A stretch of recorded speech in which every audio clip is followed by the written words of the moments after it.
coisa boa é cantar a nossa fé, que coisa boa é crer que o Senhor deixou Consolador, que coisa boa é saber que não estamos sozinhos, que coisa boa que Ele criou a igreja, que coisa boa que a igreja é exatamente a expressão, a ação de Deus aqui na terra. Que coisa boa! E que coisa boa que nós vamos passar esses próximos meses conversando sobre um livro da Bíblia que trabalha exatamente, que conta exatamente os atos de Deus através de Jesus, no poder do seu Espírito, através da igreja dos apóstolos no mundo. E a gente começa essa caminhada do livro de Atos dos Apóstolos, lendo do versículo 1 até o versículo 8, para que a gente entenda que havia uma promessa de Jesus Cristo no final dos evangelhos. E essa promessa se cumpre em Atos, na maravilhosa ação do seu Espírito em nós. Então, nessa caminhada, nós vamos falar sobre o Espírito, a ação do Espírito, a importância do Espírito, o Espírito Santo, o Deus que habita em nós. E eu gosto de falar sobre isso, porque, primeiro, que quebra todo o conceito que Batista não fala sobre o Espírito Santo, que nós não temos o Espírito Santo. Mentira! E eu espero que o Senhor nos avive durante o tempo de estudo do livro de Atos, porque se o Deus Espírito Santo é o Espírito Santo que traz vida, é o Deus que traz vida. Se você olhar para o Velho Testamento, havia o sopro de Deus para que o homem tivesse vida. Ali é o seu Espírito, o Espírito de Deus, sendo soprado para que houvesse vida. Quando nós falamos na ressurreição de Jesus Cristo, foi o Espírito de vida que trouxe vida a Jesus Cristo. Então, quando nós olhamos sobre o aspecto de uma conversão de vida, quando você encontrou Jesus Cristo, foi o Espírito Santo que te regenerou e que te trouxe vida. Você estava morto espiritualmente, e por causa do Espírito Santo de Deus, você é vivo espiritualmente. Ele traz a vida. E tão negligenciado nos nossos púlpitos, porque, não sei, tão negligenciado na nossa vida cristã, não sei porquê. Nós temos até medo de se referir ao Espírito Santo para não achar que nós estamos sendo pentecostais. Para com essa baboseira, meu irmão, esquece disso, que o Espírito Santo não é propriedade dos pentecostais. O Espírito Santo é Deus e está à disposição de todo crente, porque Ele é Deus que age em nós e está no nosso meio. É Ele que faz todas as coisas acontecerem no processo de Deus na nossa vida. É o Espírito Santo que nos revela coisas. É Deus através do seu Espírito que revela coisas. Então, não tem nada a ver você crer e ser usado pelo Espírito e ser cheio do Espírito com pentecostalismo. Não tem nada a ver. O que tem a ver é você ser cheio do Espírito Santo para falar no poder dele, para viver no poder dele e ser usado no poder dele. Por isso que a ideia aqui é que Atos dos Apóstolos poderia ser chamado de Atos do Espírito Santo. Ações do Espírito Santo. Esse livro poderia ter o nome de Atos da Igreja, mas coube a ser chamado de Atos dos Apóstolos. Então eu quero ler do versículo 1 até o versículo 8 com você e depois discorrer alguns assuntos que esses versículos podem trazer de verdade, de substância para a sua fé, mas também de praxis, né? Porque o livro de Atos é praxis no grego. Praxis é prática. As práticas dos apóstolos. Então, nós olhando aqui, vamos lendo o texto e vamos entendendo o que Deus quer para nós. Em meu livro anterior, Teófilo, eu escrevi a respeito de tudo que Jesus começou a fazer e ensinar, até o dia em que foi elevado aos céus, depois de ter dado instruções por meio do Espírito Santo aos seus apóstolos que havia escolhido. Depois do seu sofrimento, Jesus apresentou-se a eles e deu-lhes muitas provas indiscutíveis de que estava vivo.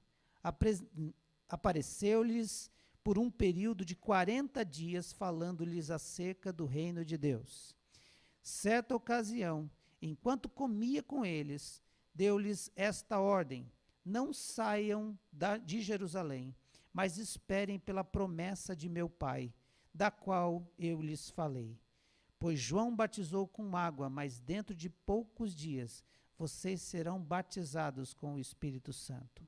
Então os que estavam reunidos lhe perguntaram: Senhor, é este o tempo que vais restaurar o reino de a Israel? Ele lhes respondeu: não lhes compete saber os tempos ou as datas que o Pai estabeleceu pela sua própria autoridade, mas receberão poder quando o Espírito Santo descer sobre vocês, e serão minhas testemunhas em Jerusalém, em toda a Judéia e Samaria e até os confins da terra. Feche seus olhos, vamos orar mais uma vez. Pai amado, nós nos dirigimos ao Senhor como nosso Pai, porque o Teu Espírito nos dá esse entendimento. Entendemos que todas as nossas orações são levadas diante do trono pelo Teu Filho Jesus, que intercede por nós junto ao Senhor. Mas nós entendemos que essa comunicação que estamos tendo contigo agora só é possível por causa do Teu Espírito.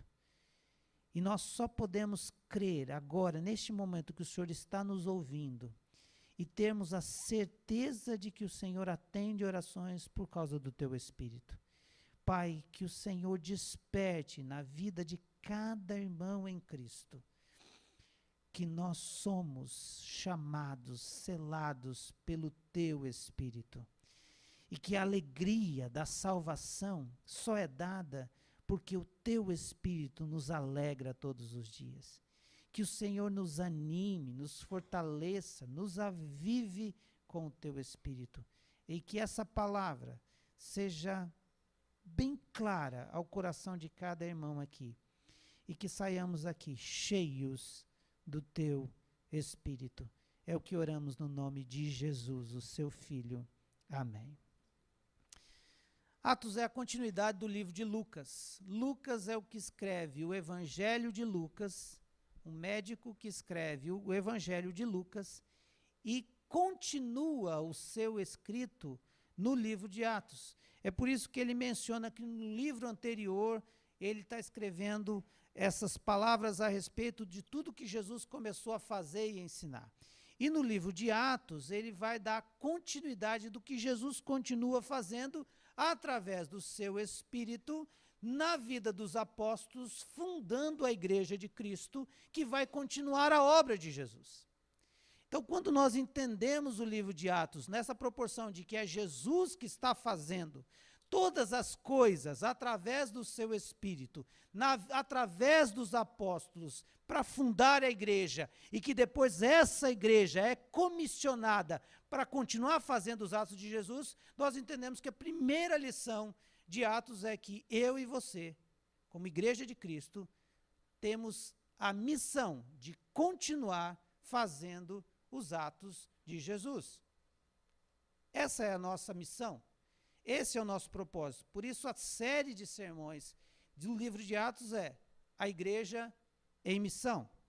Jesus faz algo, faz os seus milagres, prega o evangelho dele e anda na Galileia durante aquele período, e neste momento, Lucas vai descrever então o momento da sua subida aos céus, o momento onde Jesus, que já havia ressuscitado, glorificado, vai aos discípulos e passa 40 dias com eles, andando no meio deles, agindo no meio deles, fazendo milagres no meio deles, comendo com eles. Jesus não era um espírito desencarnado, Jesus era carne, tanto que Tomé toca nele.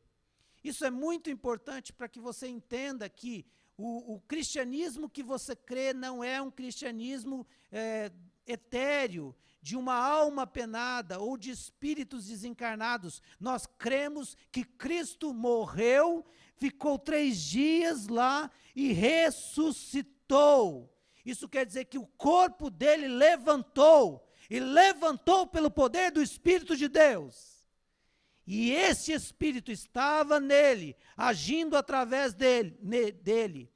E a continuidade do livro de Lucas é exatamente que agora ele vai contar que Jesus, então fica esses 40 dias fazendo todos esses atos e chega o momento onde ele vai então delegar, passar para os seus discípulos a grande missão de continuar fazendo os atos dele aqui na terra. Gente, isso é algo fantástico, porque Atos conta, então, a missão da igreja na história da salvação.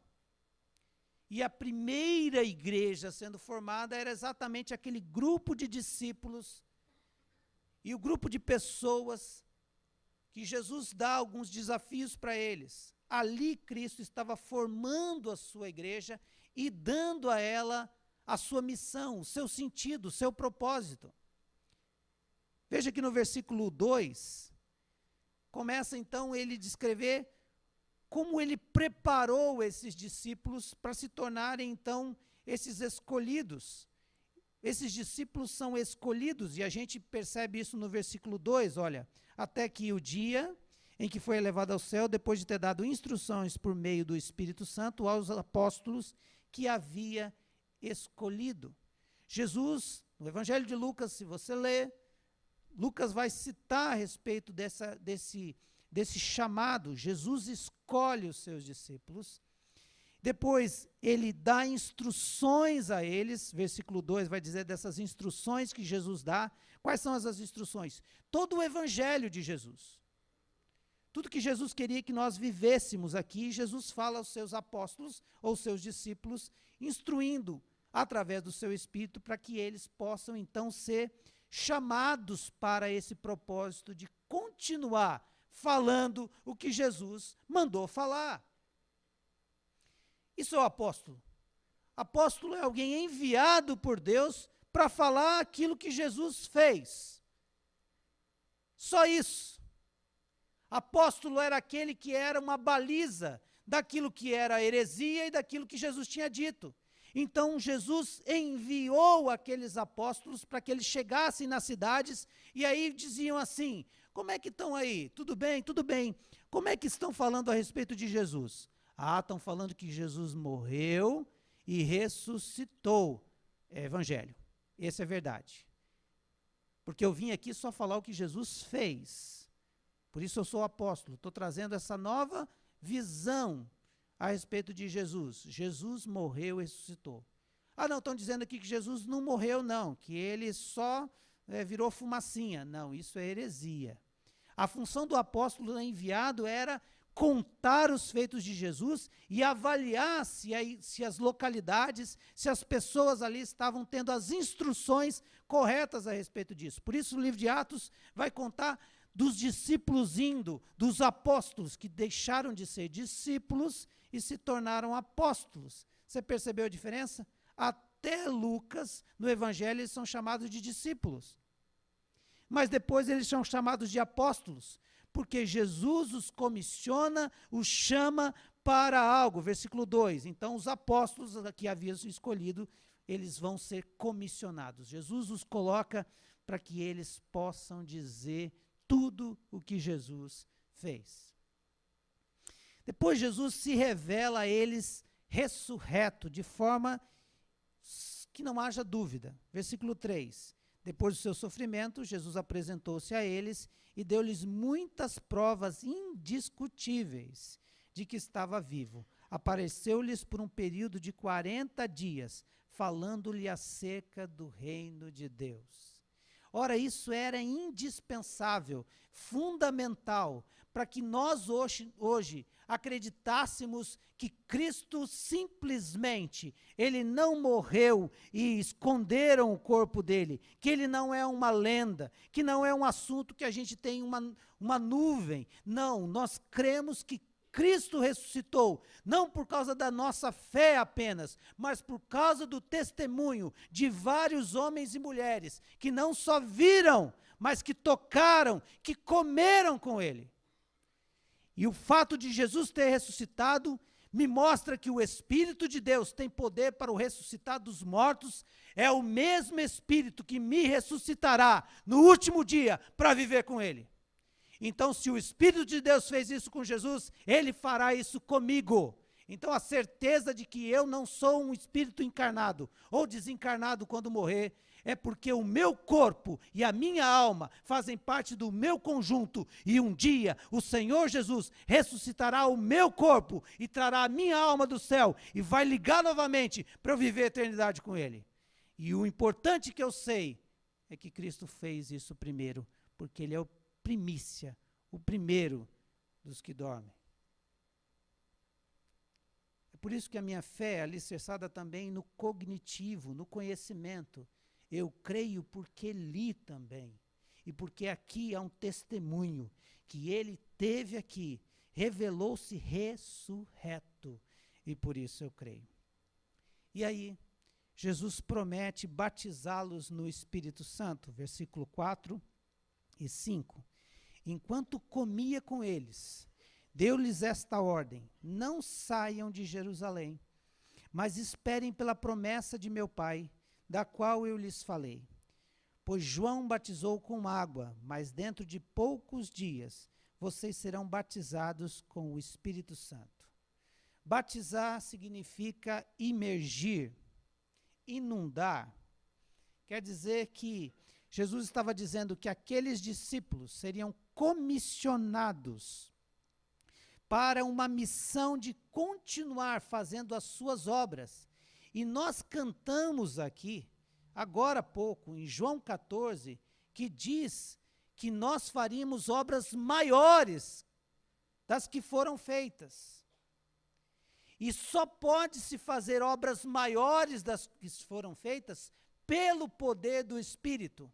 Então Jesus está dizendo: olha, eu tenho uma missão para vocês, mas eu os capacitarei com o meu Espírito para que isso aconteça.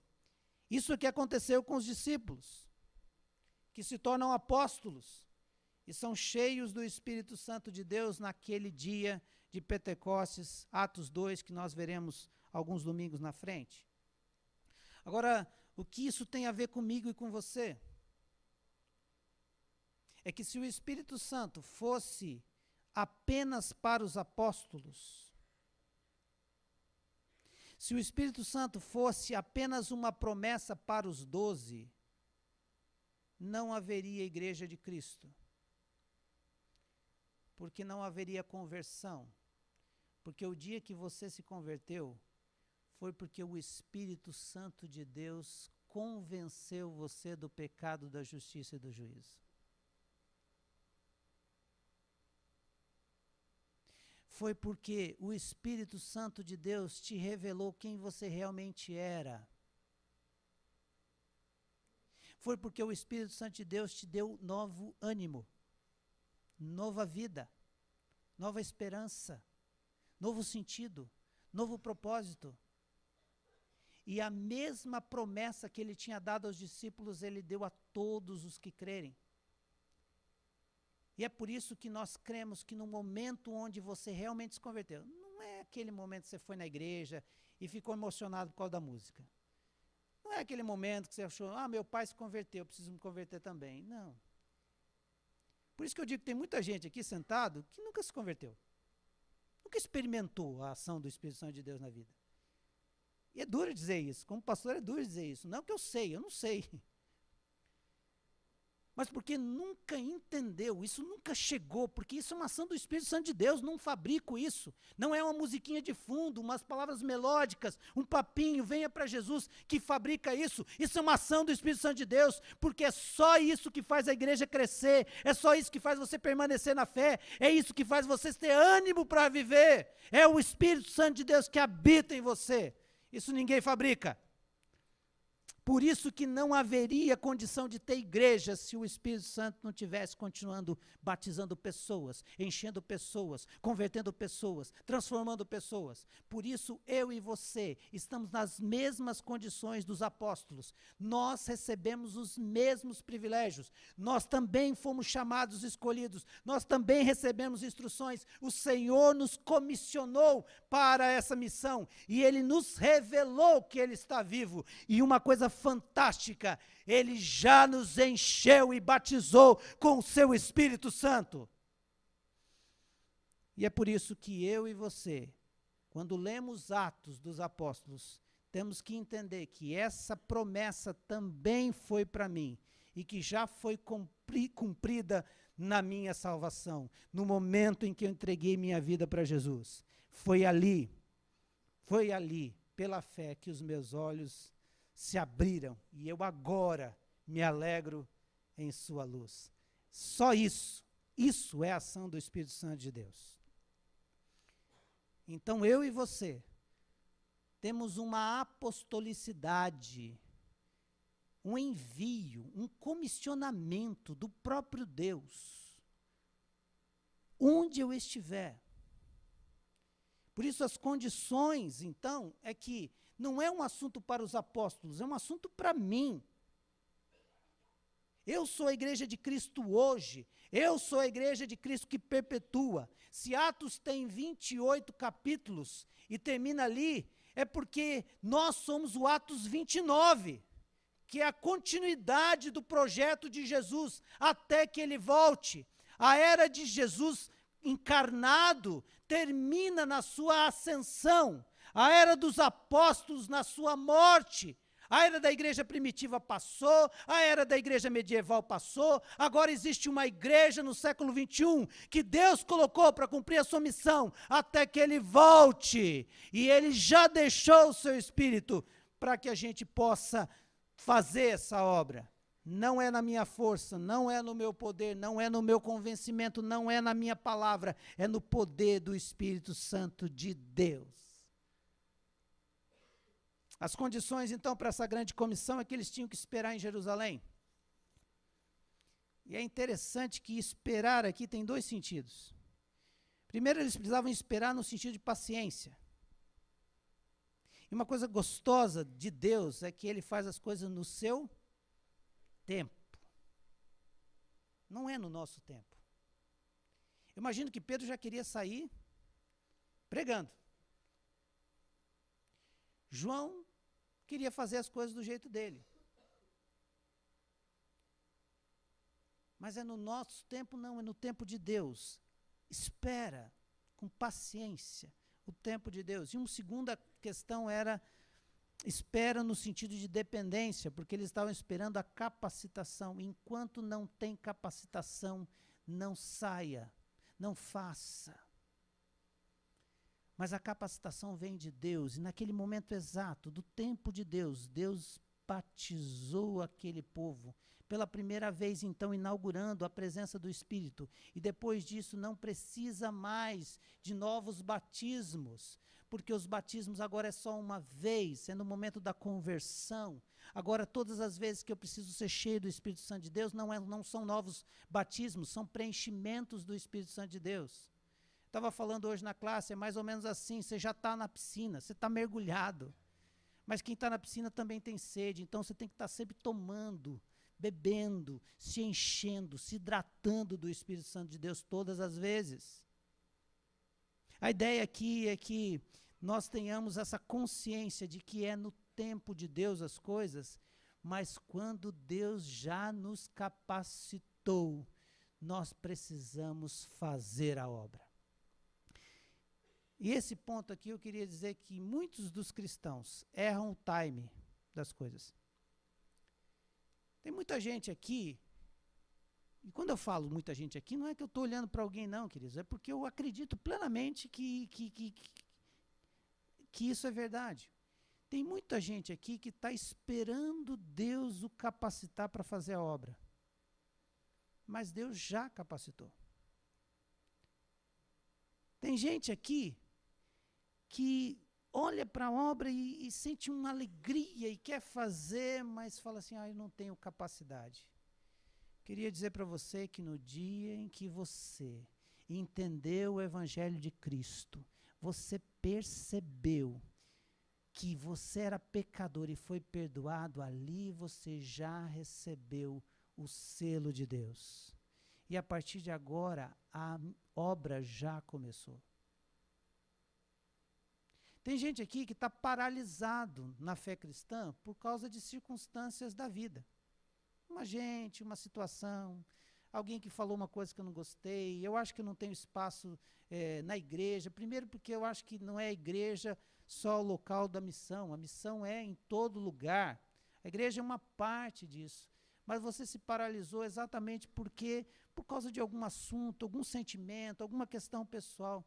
Eu queria clamar ao Senhor nessa noite que Ele te encha do Espírito, para que todos esses conceitos ou situações que estão te paralisando sejam quebradas em nome de Jesus. Enquanto os discípulos tinham que esperar, hoje Jesus está dizendo assim, eu já fiz, agora é hora de ir. Atos dos Apóstolos, então, conta a respeito que esse reino de Deus não é para uma nação apenas, é para o mundo todo. E olha só que coisa interessante, versículos 6, 7 e 8. Os discípulos estão reunidos e lhe perguntam, Senhor, é nesse tempo que vais restaurar o reino a Israel? E ele lhes respondeu, não lhes compete saber os tempos ou as datas que o Pai estabeleceu pela sua própria autoridade. E quando eu li esse texto, mesmo com alguns comentários que a gente lê, eu sempre ficava numa dúvida, o que Deus queria, o que Jesus queria dizer com isso? E eu acho interessante que quando a gente olha para a história da expectativa de Israel com relação a um Messias, porque o povo de Israel esperava ansiosamente um Messias. Tanto é que existem Messias aparecendo até hoje. Quem visita Jerusalém, Israel, se encontra com gente que diz que é Messias. Aliás, tem até um local em Jerusalém, se não me engano em Jerusalém, ou nas redondezas, que tem um hospital especializado em gente que se achava Messias. Pra você ter uma ideia. Então, esse conceito de Messias, o povo de Israel sempre estava, os loucos que achavam que era Messias, aquela piada daí, quem que você é? Eu sou Napoleão. Não, você não é Napoleão. Como você sabe? Eu sou Deus. Né? Então, todo mundo se achava Messias, e aparecia um monte de gente. Mas o que está falando aqui sobre o livro de Atos é que o povo de Israel cria na vinda do Messias. E os discípulos creram então que Jesus era esse Messias. Que Messias? O Messias que ele tinha falado, o que viria para restaurar o reino de Deus na terra, o reino espiritual? Não. Eles ainda criam que Jesus falava uma coisa, mas na verdade ele era outra. Ele era aquele Messias que ia resolver o problema do povo de Israel. E olha só que coisa interessante. Quando eles percebem que esse Jesus, ele ressuscitou, ele aparece poderoso, eles falam assim, esse é o verdadeiro Messias que vai agora enfrentar todo mundo, porque nem a morte venceu ele. Então agora ele vai restaurar o reino de Israel para a gente. Vai matar tudo quanto é romano. Vai devolver as nossas terras. Agora a gente vai viver o reinado que a gente nunca viveu. Quando é que o senhor vai fazer isso? Aí Jesus olha para eles e diz assim, vocês não entenderam nada. Primeiro, porque não compete a vocês ficar sabendo de datas, tempos, eras que o Pai estabeleceu pela sua autoridade. Aqui o português empobrece o conceito, porque ele está dizendo de tempos e eras, e parece que para a gente tudo é cronologicamente, mas são duas palavras diferentes. Ele está dizendo aqui, não compete a vocês saberem de tempos. Tempos são a cronologia. Mas não compete a vocês saberem que os momentos de intervenção de Deus no meio desse tempo que a gente chama de tempo de Deus, que é Kairos. Não interessa vocês saberem a respeito de quando Deus vai intervir na história com a sua vontade e o seu querer. Esse negócio é de Deus. Mas eu quero dizer para vocês uma outra coisa. Mas vocês receberão poder quando o Espírito Santo descer sobre vocês. E vocês serão minhas testemunhas em Jerusalém, em toda a Judéia, Samaria e até os confins da terra. Jesus está dizendo aqui, a questão da restauração de Israel é uma intervenção de Deus, é uma interferência de Deus no Cronos, na história, que ele vai fazer com o tempo dele e no poder dele, que é o Kairos dele. Mas eu quero dizer para vocês que o meu reino está aqui para ser estabelecido de outra forma. Vocês vão receber poder ao descer sobre vocês o Espírito Santo, e vocês serão minhas testemunhas em vários lugares. O meu reino não é um reino geograficamente estabelecido em Israel. O meu reino é para toda a terra. Enquanto vocês têm um desejo messiânico de alguém que vai salvar vocês como nação, eu estou dizendo que eu quero salvar toda a terra. A conclusão é essa. Jesus está dizendo ali que a igreja que ele está montando, que ele está estruturando, que ele está formando, o povo que ele está formando, tem algumas características. Primeiro, ela não é um grupo homogêneo. Ou seja, não é um grupo apenas de uma raça, de um sexo, de uma cor, de uma classe social. É de todos os povos, línguas, raças e nações. Esta é o reino de Deus, a igreja de Cristo estabelecido. É isso que Apocalipse 7, 4 em diante vai dizer, que o João vê o número dos que foram selados, 144 mil de todas as tribos de Israel, e aí ele vai descrevendo as tribos, até que no versículo 9 ele diz, depois disso, depois de ter olhado todas as tribos, né, então a sinalização de que Deus também estava salvando o seu povo de Israel, ele diz que olha, depois disso, e diante de mim estava uma grande multidão, que ninguém podia contar, de todas as nações, tribos, povos, línguas, de pé diante do trono e do Cordeiro, com as vestes brancas, segurando palmas e clamando em alta voz, a salvação pertence ao nosso Deus, que está sentado no trono e ao Cordeiro. Isso quer dizer que Jesus estava dizendo para eles assim, a mente de vocês está limitada em Israel, eu quero salvar o mundo todo. Eu quero salvar todas as nações, gente de toda raça, tribo e nação. Eu quero que se renda aos meus pés. E eu estou os comissionando para o meu reino. E o meu reino é um reino onde vocês farão aquilo que eu mandar, no meu tempo e no poder do meu Espírito.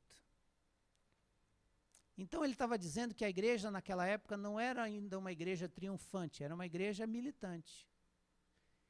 Eles estavam achando que acabou, ele estava dizendo, não, agora é que vai começar a missão.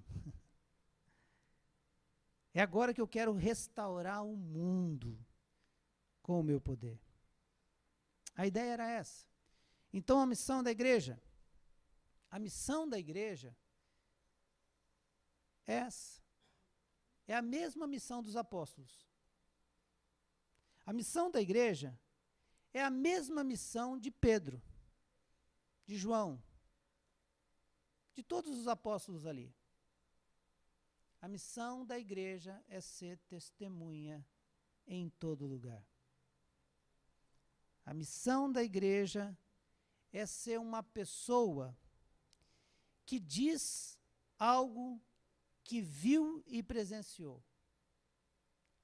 A missão da igreja, então, é revelar e mostrar e contar para as pessoas aquilo que Jesus ensinou e fez. A missão da igreja é ser alguém que não só fala as coisas, mas que revela o que Jesus fez nas suas atitudes, na sua postura. E por último, ser testemunha é alguém que está disposto a morrer por causa daquilo que Jesus ensinou. E viver aquilo que Jesus ensinou, ao ponto que, se necessário for, vai morrer por essa causa. Por isso é a mesma palavra, no grego, para aquele que morre por uma causa, mártir. A palavra grega é martírios, que quer dizer alguém que morre por uma causa. Jesus, então, está dizendo assim: estou começando o meu ministério, a minha missão de construir a igreja, a minha igreja, estou convocando vocês para serem mártires desta igreja. Quem vai? É tão interessante que, se você olhar, o único que não passa pelo martírio no sentido de morte é João. Passa por todo o sofrimento, mas todos os outros morrem de morte martírica. Sabe por quê? Porque, ao contrário do evangelho da prosperidade, aquele evangelho era o seguinte: você crê? Creio. Tem certeza que crê? Sim. Então vai ter um ônus dessa tua fé. Então, está disposto a isso? Estou. Então você vai morrer por causa disso. Tudo bem. Bem contrário do evangelho que vivemos hoje. Ninguém está disposto a morrer por causa de Cristo. Ou ninguém está disposto a morrer para Cristo, ou por Cristo. Ou seja, morrer para mim, para o meu querer, para a minha vontade e viver Cristo. Então hoje, a nossa morte não é a morte física. Ninguém vai sofrer algum tipo de dano por dizer o que crê. Mas eu estou dizendo aqui que nós estamos precisando de uma outra morte hoje. É gente que morre para suas vontades próprias. Tem gente que deixa Jesus porque Jesus não deu o carro que ele queria. Tem gente que deixa Jesus porque não deu a namorada que ele queria. Tem gente que fica botando Jesus na parede na oração toda hora. Esse negócio está errado. Esse negócio está diferente do que eu li aqui. Atos dos Apóstolos está dizendo assim: ó, é o seguinte, eu comissionei os apóstolos, agora estou comissionando você. Você vai ser minha testemunha, a mesma palavra, você vai ser meu mártir. Quer morrer? Está disposto. E onde você vai ser mártir? Onde você vai ser testemunha? Onde você vai contar o que Jesus fez? Onde você vai evidenciar na sua vida, com seus atos, o que Jesus fez? Em todo lugar. Se a missão da igreja é ser testemunha de Cristo, a geografia dessa missão é em todo lugar. E ele vai descrever que é começando por Jerusalém, Judéia, Samaria e confins da terra. É uma descrição de que, dentro da sua região, apóstolos, gente que está sendo enviada, vocês vão ser testemunha, vão evidenciar o evangelho na casa de vocês, com a sua esposa, com seus filhos, com a sua sogra, com seu cunhado, no ambiente de trabalho, vocês vão viver isso. E não só aqui em Jerusalém, mas também Judéia e Samaria, uma ideia mais de uma província e depois um estado ao lado, um país ao lado. E depois não só isso, nos confins da terra. E se nós jogássemos para nós hoje, eu diria para você: olha, você está sendo comissionado para ser testemunha de Jesus, evidenciar os atos de Jesus aqui em Blumenau. E não só aqui em Blumenau, em Santa Catarina, mas não só em Catarina, no Brasil, mas também não só no Brasil, no mundo todo. Essa vivência poderosa do Evangelho de Cristo tomando todos os lugares. Isso é o reino de Deus. Lembra que Jesus dá uma parábola a respeito do reino, dizendo que é como um grão de mostarda? Que começa pequeno, mas quando cresce, vira uma árvore frondosa que ninguém imagina que sai de uma sementinha assim. Jesus estava dizendo: olha, creiam, porque um dia a terra se encherá da minha glória, os confins da terra. E começa por um grupo, um certo tanto amedrontado, chamados discípulos. Mas ele vai dizer, fiquem tranquilos, que vocês vão fazer tudo isso, mas só farão tudo isso por causa do poder para cumprir essa missão, que eu vou enviar o Espírito Santo de Deus a vocês.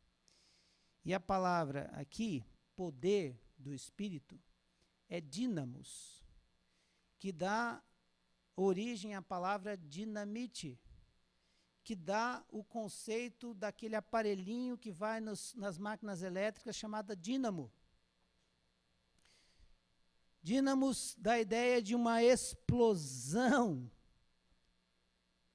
de um poder avassalador. Dínamo é aquele aparelhinho que vai girando e por causa dessa energia mecânica do giro, ele transforma em eletricidade. O mover de Deus em você transforma em algo abençoador na vida das pessoas. É dínamo, é poder de Deus. E não tem a ver com essas questões sensoriais, de sentir, de tocar, de sair virtude, de sair raiozinho, de se arrepiei. Tem a ver com palavra de autoridade de Deus, tem a ver com vivência de autoridade de Deus, tem a ver com jeito de viver, que as pessoas olham e falam assim, só pode ter o poder de Deus na vida dessa pessoa. E aí, ele vai dizer que assim, por causa disso, tudo que Jesus planejou vai estar se cumprindo por causa destes homens e mulheres também da história. E é por isso que eu e você estamos sentados aqui. Porque os confins da terra, para eles, chama-se Brasil. E todos os outros países que eram considerados como gentios, por causa do poder de Deus na vida de pessoas simples, mas que entenderam a sua missão e pregaram o Evangelho. Viveram esse Jesus e contaram a respeito desse Jesus. Por isso, eu poderia terminar essa mensagem bem autoajuda, dizendo que o Espírito Santo veio para você não estar sozinho, dizendo que o Espírito Santo veio para você não se sentir fraco. Poderia dizer para você que o Espírito Santo veio para que no momento de tristeza, de dor e de necessidade, você clamasse o Espírito Santo e ele te desse fortalecimento. Mas eu diria para você que essa é uma mensagem subliminar de autoajuda. O centro da mensagem é você. Quando você estiver sozinho, você precisa do Espírito. Então ele vai vir. Quando você estiver fraco, você vai precisar do Espírito. Então ele vem. Quem é o centro? É você. Não, a mensagem aqui não somos o centro, nunca seremos o centro. O evangelho cristocêntrico é que Jesus é o centro. O Espírito Santo aqui é o centro. Ele é que nos enche de poder para fazer a missão que Ele tem para nós. E nós estamos aqui numa situação onde nós olhamos e desfrutamos ou não desfrutamos desse poder de Deus para cumprir a sua missão e assim ter significado na nossa vida. O significado da nossa vida não é Jesus fazendo as coisas para a gente. O significado de Jesus na nossa vida não é o Espírito Santo nos enchendo para que a gente sinta bem. O significado da nossa vida é encher-nos do Espírito, mergulharmos no Espírito, mergulharmos na missão de Jesus. E assim tem sentido. É quando você tem 15, 12, 13 anos e você entendeu a razão da sua vida. Porque você é cheio do Espírito Santo, você sai e vai para a sua escola. E quando você chega lá, o ambiente é hostil, mas há uma ação do Espírito Santo de Deus, que você olha uma pessoa e o Espírito Santo diz, ali está o hiato, ali está a brecha, ali está o tempo que eu tenho para te usar. E você se aproxima dessa pessoa e numa conversa com todos os estilos seus, o Senhor te usa para que aquela pessoa encontre uma mensagem de salvação. É quando você vai para o trabalho e percebe que o Espírito Santo te encheu e você ali começa a ser sal e luz nas posturas suas. É quando você chega em casa, a casa está tomada de angústia, de sofrimento, você percebe um clima pesado, mas porque você é cheio do Espírito Santo de Deus, você vai dizer, a minha missão aqui é pacificar esse local, e eu vou abrir mão do meu querer, que o meu querer era fugir, entrar no meu quarto, meter as cobertas por cima, tacar um ar-condicionado a 17 graus e dormir. Mas o Espírito Santo de Deus me deu uma missão, e agora eu sou capacitado a sair das minhas cobertas, desligar o ar-condicionado, voltar para a sala, olhar para o meu esposo, olhar para a minha esposa, olhar para os meus filhos e dizer, Espírito Santo, o que eu faço? Eu dependo do Senhor. Esse evangelho de uma antropocidade, dessa coisa do homem no centro do evangelho, não é o evangelho de Jesus Cristo. Nós não estamos aqui nessa terra para Deus fazer a nossa vontade. Nós estamos aqui nessa terra para cumprir a missão de Jesus Cristo na nossa vida. E é por isso que muitos de nós passam pela vida sem sentido nenhum. Angustiados, infelizes, sem propósito, descontentes com tudo. Podem ter muita coisa, mas não tem nada. E passam pela vida da igreja, anos após anos, esperando de Deus um milagre para fazê-los felizes. Eu queria avisar você que você precisa se converter. Você precisa descobrir que o reino de Deus tem uma missão especial para você. Que o seu trabalho não é o seu Deus, que a sua esposa, o seu esposo não são os seus deuses, que o dinheiro que você tem não é o seu Deus, que o seu conhecimento não é o seu Deus, que a sua capacidade de convencimento das pessoas não é o seu Deus. O seu Deus chama-se Jesus Cristo, que opera em você através do seu Espírito, e Ele te dá poder para fazer as coisas. E é essa dimensão que Atos quer nos desafiar durante esses meses que teremos para frente. Queria que você fechasse os seus olhos e eu quero orar com você. Queria que nesse momento nós estivéssemos terminando este culto, cantando essa música que a gente aprendeu hoje, de João 14. Mas eu queria que você, enquanto isso, fechasse os seus olhos. E eu tenho uma pergunta para fazer a você.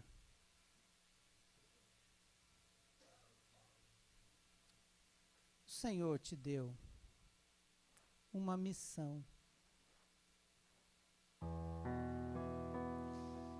Isso é pesado? Isso é angustiante? Talvez seja pesado e angustiante porque você está querendo fazer isso na força do seu poder, no seu braço. Mas assim como os discípulos, Deus disse, espera, porque eu vou mandar poder. Talvez o Senhor está dizendo agora é a hora. E você parar de fazer na força do seu braço e depender do meu Espírito. Deus tem maiores obras para serem feitas, mas não é no seu poder. Deus tem vidas para serem alcançadas, mas não é força do seu conhecimento. Deus tem corações para serem quebrantados, mas não é na força da teologia. É no poder do Espírito Santo de Deus. E a minha oração nessa noite é que o Senhor te revista com o Espírito Santo. Veja, não é batismo, nós não estamos orando para você receber o batismo no Espírito, porque cremos que Jesus Cristo já te batizou no seu Espírito naquele dia que você teve a convicção da sua salvação. Mas eu queria orar agora para que o Espírito Santo te avivasse, te renovasse e te fortalecesse no nome de Jesus. Deus amado, nós queremos neste momento orar por toda a tua igreja. Aviva-nos, Senhor. Aviva-nos, Senhor. Desperta-nos, Senhor. Renova-nos, Senhor. Revigora-nos, Senhor. Anima-nos, Senhor. Vivifica-nos, Senhor. para que o Teu Espírito tenha poder em nós, para que através do Seu Espírito façamos as pessoas ouvirem e conhecerem, porque testemunhamos do que Jesus fez e faz na nossa vida. Senhor, dá-nos o entendimento dessa missão, dá-nos o sentido da nossa existência, que é para Te adorar e Te vivenciar na vida de pessoas. Senhor, tira-nos do comodismo, tira-nos, Senhor, dos achismos, tira-nos, Senhor, dos preconceitos e nos faz, ó Deus, enviados com uma missão, missionários para pregar o Teu Evangelho. É assim que eu oro na vida dos meus irmãos e na minha vida, na vida da Tua igreja, em nome de Jesus. Amém, Senhor. Amém.